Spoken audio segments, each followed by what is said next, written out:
আসসালামু আলাইকুম বন্ধুরা, আজকে আমি তৈরি করব মজাদার একটা নকশি পিঠা। চলুন তাহলে দেখে নেওয়া যাক কীভাবে এই নকশি পিঠাটা তৈরি করা যায়। আর একটু বক করি। মানুষের জীবনে কিছু কষ্ট থাকে যা কাউকে বলা যায় না, শুধু নীরবে বয়ে বেড়াতে হয়। যে মানুষ অল্পতে হাসতে পারে সে মানুষ সবচেয়ে বেশি কষ্ট লুকিয়ে রাখতে পারে। ভালোবাসার প্রকাশের চাইতে অনুভব করার বিষয় বেশি। জীবনে সুখী হতে চাইলে প্রত্যাশা কমিয়ে ফেলো, শান্তি আপনা আপনি চলে আসবে।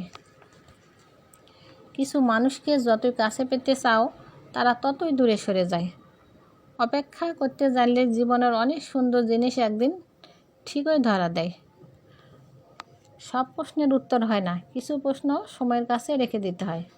পৃথিবীর সবচাইতে কঠিন কাজ হলো নিজের মনকে বোঝানো। তো বন্ধুরা, নকশি পিঠাগুলো কেমন হলো?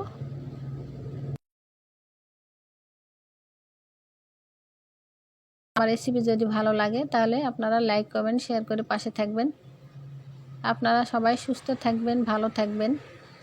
আপনাদের জন্য দোয়া ও শুভকামনা রইল। আপনারাও আমাদের জন্য দোয়া করবেন। তো আজকের মতো এ পর্যন্ত। আসসালামু আলাইকুম, আল্লাহ হাফেজ।